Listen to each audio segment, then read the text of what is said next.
TBS পডকাস্টে আপনাদের স্বাগত জানাচ্ছি। আমি শাওন হাসনান। আজ আমরা কথা বলবো প্রবাসে বাংলাদেশে অভিবাসী শ্রমিকদের মৃত্যু নিয়ে। 2024 সালে প্রবাসে বাংলাদেশি অভিবাসী শ্রমিকদের মৃত্যুর সংখ্যা রেকর্ড ছুঁয়েছে।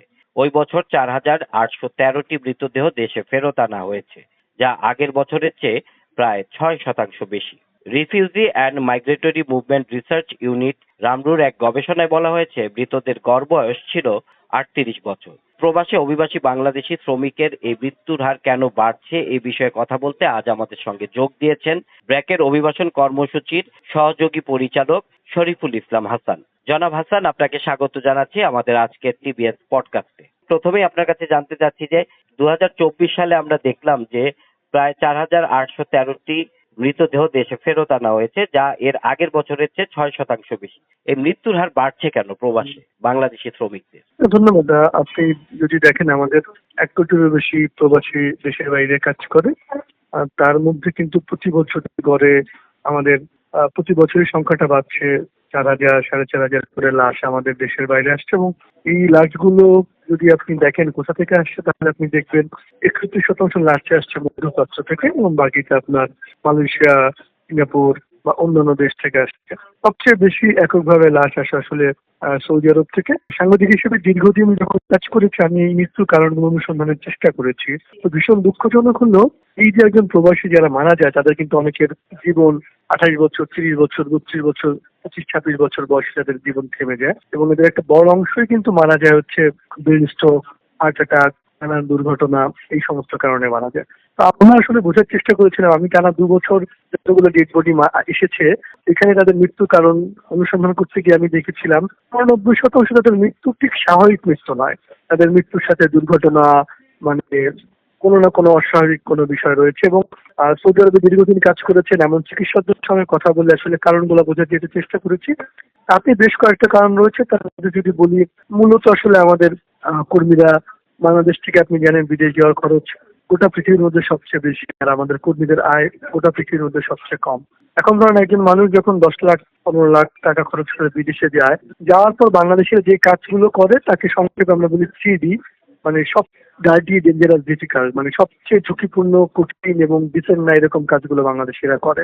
এখন এই কাজগুলো সারাদিন সে 10 ঘন্টা, 12 ঘন্টা, 18 ঘন্টা, 20 ঘন্টা পরিশ্রম করার পর রাতে যখন ঘুমোতে আসে, বেশিরভাগ ক্ষেত্রে আপনি এক রুমের মধ্যে 20 জন, 25 জন, 30 জন করে গাদাগাদি করে ঘুমায়, এবং তার মধ্যে সারাক্ষণ একটা টেনশন থাকে যে সে 10 লাখ 15 লাখ টাকা খরচ করে আসছে, বাড়ি থেকে খরচ টাকা, পরিবার থেকে জমি জমা বিক্রি করে ধার দেনা করে আসছে, এই টাকাটা তুলতে হবে। এই যে সারাক্ষণ প্রেশার, দুশ্চিন্তা, তার খাওয়ার পরিবেশ, থাকার পরিবেশ ঠিক থাকে না, এবং অসুস্থ হলে তার ট্রিটমেন্টের বিষয় থাকে না, এবং স্বাস্থ্য ঝুঁকিগুলোর বিষয় সে জানে তাও নয়। আপনি মধ্যপ্রাচ্যে সৌদি আরবের মতো দেশগুলোতে 52, 53, 54 ডিগ্রি টেম্পারেচার হয়ে যায়। তো আমাদের শ্রমিকদের কিন্তু প্রচন্ড গরমের মধ্যেও কাজ করতে হয়। তারা অনেক সময় সস্তায় সিগারেট খায়, বা মাংসের দাম সস্তা বলে তারা খায়। স্বাস্থ্যের যে বিষয়গুলো তারা, মানে এই বিষয়গুলো খুব সচেতন তা না। তো সেজন্যই এই মৃত্যুগুলো আসলে বাড়ে। এই 4-5টা কারণ যেগুলো বললাম সেগুলো বাড়ে। কিন্তু আমরা বলি, এখানে যে শুধু যে পুরুষের লাশ আসে তা না, আমাদের কিন্তু 2015 সালের পর আমাদের মধ্যপ্রাচ্যে গৃহকর্মী সেবক নারী যাচ্ছে, সেই নারীদেরও কিন্তু লাশ আসে। সেখানে 200-এরও বেশি নারী সুইসাইড করেছে।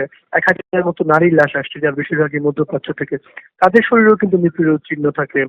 দুর্ঘটনা, আগুন, নানান ধরনের ঘটনাগুলো আছে। তো আমরা অনেকদিন ধরেই বলছি সরকারকে, এই মৃত্যুগুলোর কারণ অনুসন্ধান করা হোক। কারণ আমরা অনেকেই, যেখানে স্বাভাবিক মৃত্যু বলা হয়েছে, পরিবার বলছে তার শরীরে আঘাতের চিহ্ন ছিল।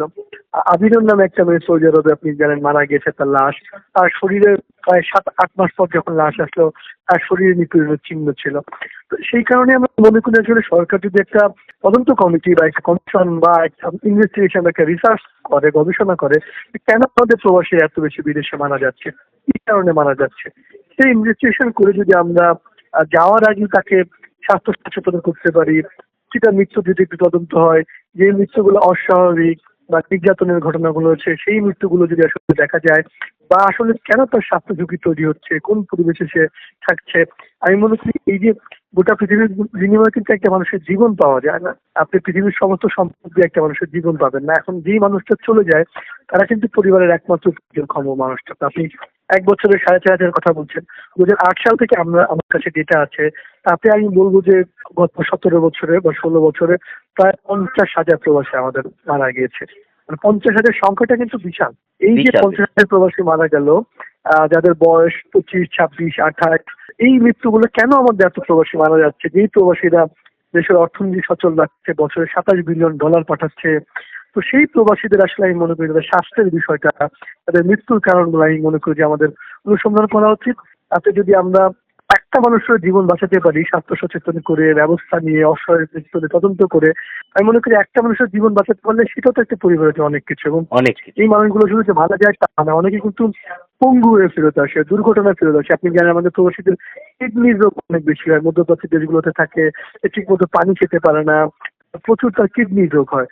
আর যেটা বলছিলাম, প্রতিবন্ধী ডিসেবল হয়ে অনেকে আসে, দুর্ঘটনা হয়ে আসে, কনস্ট্রাকশনের যে কাজগুলো করতে যায় মধ্যপ্রাচ্যে প্রচন্ড গরমের মধ্যে, সেখানে হার্ট অ্যাটাকের কথা বলছি, ব্রেন স্ট্রোকের কথা বলছি। এখন দেখেন একটা 24-25 বছরের ছেলে স্বাভাবিকভাবে হার্ট অ্যাটাক করার কথা না, কিন্তু কেন সে হার্ট অ্যাটাক করছে, কেন সে ব্রেন স্ট্রোক করছে? এবং আমাদের অনেক কর্মী কিন্তু আনডকুমেন্টেড হয়ে যায়। আপনি যেটি বললেন যে আসলে অনেক মৃতদেহে আঘাতের চিহ্ন থাকার পরও সেটাকে আসলে মৃত্যু সনদে বলা হচ্ছে স্বাভাবিক মৃত্যু।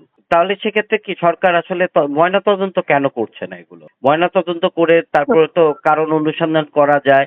তো সরকারের পক্ষ থেকে ময়নাতদন্তটা কেন করা হয় না? না, আপনি আপনি আমাদের প্রবাসীদের বা মানে এই বিষয়গুলো আসলে আপনি আলোচনা শুনবেন, কত লোক বিদেশে গিয়েছে, কত রেমিটেন্স আসছে, কিন্তু সেই তুলনায় প্রবাসীদের অধিকার, লাশ, মৃত্যু, সেই কথাগুলো আপনি শুনবেন না। এই কথাগুলো সরকার বা অন্যরা বলতে চায় না।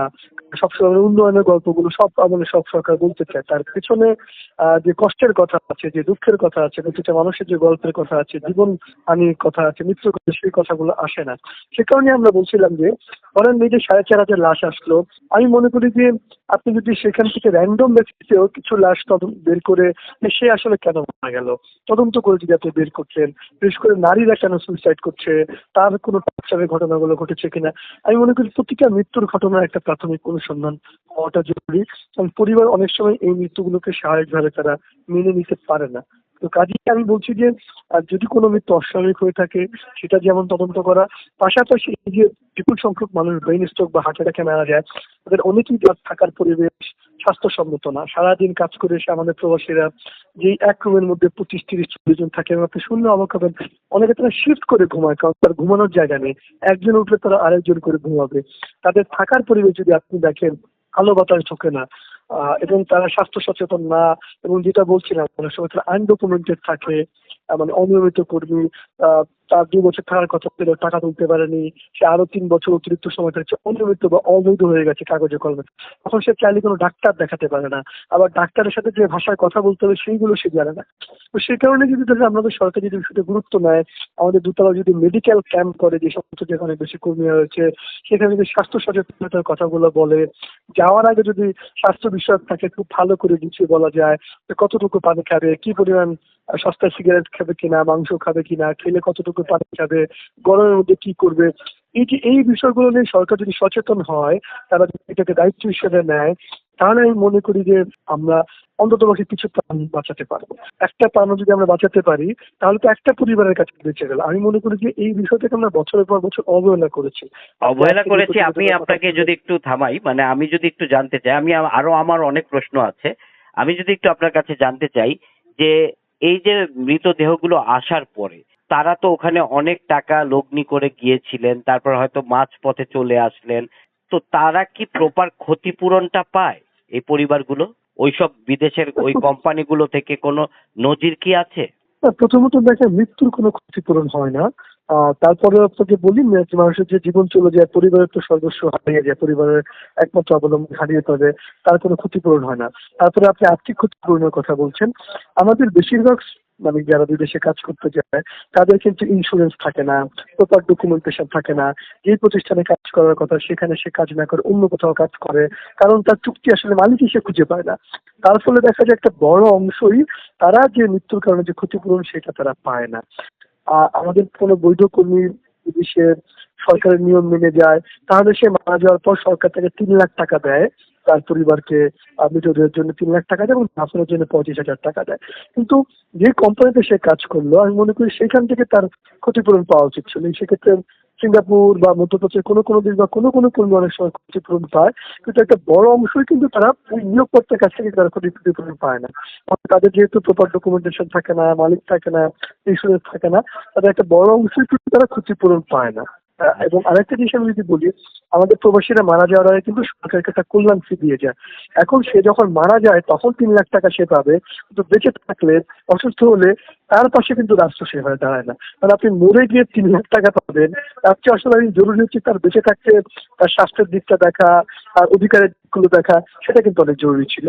আমরা বাস্তব অনেক অভিজ্ঞতা জানি, এই যে মৃতদেহগুলো আসে, তারপরে যে আপনি সরকারের পক্ষ থেকে একটি অর্থ পাওয়া, তারপরে বা ওই কোম্পানি থেকেও যদি কিছু কিছু ক্ষেত্রে যেটা আপনি বললেন যে পায়, এই সব কিছু পাওয়ার ক্ষেত্রেও তো এক ধরনের আমলাতান্ত্রিক জটিলতা কাজ করে। আপনার অভিজ্ঞতা কি বলছে? আমাদের আমলাতন্ত্র, আমাদের জটিলতা সেটা তো আছেই। প্রথমত আপনি আমাদের যারা বিদেশে কাজ করতে চায় তারা বা তাদের পরিবার যে খুব সচেতন, খুব কাগজপত্র শিক্ষিত তা তো নয়। তার ফলে হয় যে অনেক সময় অতীতে এমন হয়েছে এই টাকা পাওয়ার জন্য, ক্ষতিপূরণ পাওয়ার জন্য বছরের পর বছর তাকে ঘুরতে হয়েছে। আমি এমনও ঘটনা পেয়েছি, সন্তানকে নিয়ে এক মা এসেছে তার স্বামীর ক্ষতিপূরণ নিতে। সেই সন্তান বড় হয়েছে, সে তারপর বড় হয়ে তার সন্তান নিয়ে এসেছে, সেরকম ছেলে ক্ষতিপূরণের টাকা সে পায়নি। বিদেশে যে কোম্পানিতে কাজ করতো বছরের পর বছর তাকে ঘুরতে হচ্ছে। আমি বছর 10 আগে এরকম নিউজ করেছিলাম, যেটা আমার মনে আছে, প্রায় 7,000 ক্ষতিপূরণ এরকম ঘটনা বছরের পর বছর ঘটছে। আর এমনিতে যেটা বাংলাদেশ সরকারের পক্ষ থেকে যে 3 লাখ টাকা পাওয়ার কথা, সেটা একসময় জটিলতা থাকলেও সেটা এখন কিছুটা আমি বলবো যে বা অনেকটাই ডিজিটালাইজেশন প্রক্রিয়া হয়েছে। আর সেইটার ক্ষেত্রে দুর্ভোগ কিছুটা কমেছে, কিন্তু তারপরেও এই ক্ষতিপূরণের টাকা পেতে যে দুর্ভোগ, হয়রানি, অনিয়ম, ঘুষ প্রথার মধ্যে যে যেতে হয় না তা না, অনেক প্রবাসী কর্মী পরিবারকে কিন্তু এই সংকটের মধ্যে দিয়ে, আমলাতন্ত্রের জটিলতার মধ্যে দিয়ে তাকে যেতে হয়। আমি একটা শেষ প্রশ্ন করতে চাই আপনার কাছে, সেটা হচ্ছে যে এই যে মৃত্যুর হার এভাবে বাড়ছে, এটাকে কমিয়ে আনার জন্য, এবং যদিও মারা যায় কেউ, মানুষের তো মৃত্যুর কোনো ক্ষতিপূরণ হয় না, সে যেন আর্থিক ক্ষতিটা পায় প্রপার ওয়েতে, তার জন্য আমাদের করণীয় কি? আমি প্রথমত মনে করি যে সরকারের একটা গবেষণা করা উচিত, একটা তদন্ত করা উচিত আমাদের প্রবাসীরা কেন মারা যায়, কি কারণে মারা যায়, কোন বয়সে মারা যায়, কি কি করলে এই মৃত্যুগুলো কমিয়ে যায়, যাওয়ার আগে তার কিভাবে সচেতন করা যায়, আমাদের দূতাবাসগুলো কি করে সেই ক্ষেত্রে পদক্ষেপ নিতে পারে, আমরা মেডিকেল ক্যাম্প করতে পারি। আমি প্রথমত মনে করি সরকার যদি এইটুকু গুরুত্ব দেয়, তাতে আমি মনে করি অনেক কাজ হবে। তার পরবর্তীতে আমি মনে করি যে যেই কর্মী যাচ্ছে তাকে সচেতন করা, তিনি যেন নিয়মিত স্বাস্থ্য সেবা পান সেই করাটা করা, এই যুগে টেকনোলজি করে টেলিমেডিসিন দেওয়া সম্ভব, মেন্টাল হেলথের, মানসিক স্বাস্থ্যের জন্য আমি মনে করি সরকার ব্যবস্থা নিতে পারে। আজকালকার যুগে, প্রযুক্তির যুগে এই কাজগুলো করা সম্ভব। আমি মনে করি যে আমরা যদি একটু সচেতন হয়, আমাদের সরকার যদি একটু সচেতন হয়, এবং এই মানুষগুলোর, প্রবাসীদেরকে শুধু টাকা পাঠানোর মেশিন নয়, প্রত্যেকটা মানুষ এক একটা জীবন, এক একটা গল্প রয়েছে, এক একটা পরিবারের একমাত্র পর্যন্তম ব্যক্তি। আমি মনে করি যদি আমরা একটু মনে করি যে না, এই প্রবাসীদের মধ্যে আমাদের দায়িত্ব রয়েছে, আমি মনে করি শুধু একটু ইতিবাচক মনোভাব, একটু ইতিবাচক দৃষ্টিভঙ্গি অনেক উপকার করতে পারে। এবং তারপরে আমি মনে করি যে যখন আমরা এগুলো ধারাবাহিক কাজ করব তখন, এবং মেডিকেল ক্যাম্প করব, আমাদের বিদেশে কিন্তু অনেক ডাক্তার থাকে, তাদেরকে যখন আমরা যুক্ত করবো এই প্রক্রিয়ায়, স্বাস্থ্য সচেতন করবো প্রবাসী শ্রমিকদেরকে, আমি মনে করি এই বিষয়গুলো গুরুত্ব দিলে অনেক মৃত্যু কমিয়ে আনা সম্ভব। এবং মৃত্যুর পর তার ক্ষতিপূরণ, ইন্স্যুরেন্স, প্রত্যেক কর্মীর জন্য আমরা একটা ইন্স্যুরেন্স করতে পারি, সরকার যদিও করছে, সেই ইন্স্যুরেন্সটা বাধ্যতামূলক করা, যেন সে আহত হলে বা হতাহত হলে তার পরিবার অর্থের পায়, সেই বিষয়গুলো আমাদের নিশ্চিত করার পাশাপাশি আমি মনে করি যে আমাদের উচিত অস্বাভাবিক মৃত্যু হয়, দুর্ঘটনায় বা হত্যা মনে হয়, সেই মৃত্যুর ঘটনাগুলো তদন্ত করা উচিত, কেউ দায়ী থাকলে তার বিচার করা উচিত।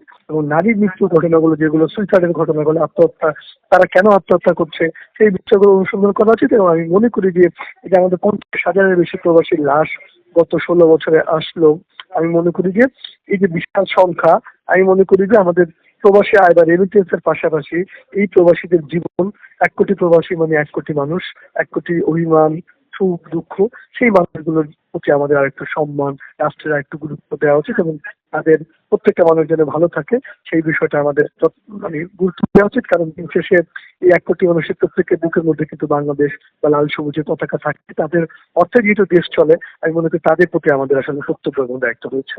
জি, আপনাকে অসংখ্য ধন্যবাদ আমাদেরকে সময় দেওয়ার জন্য।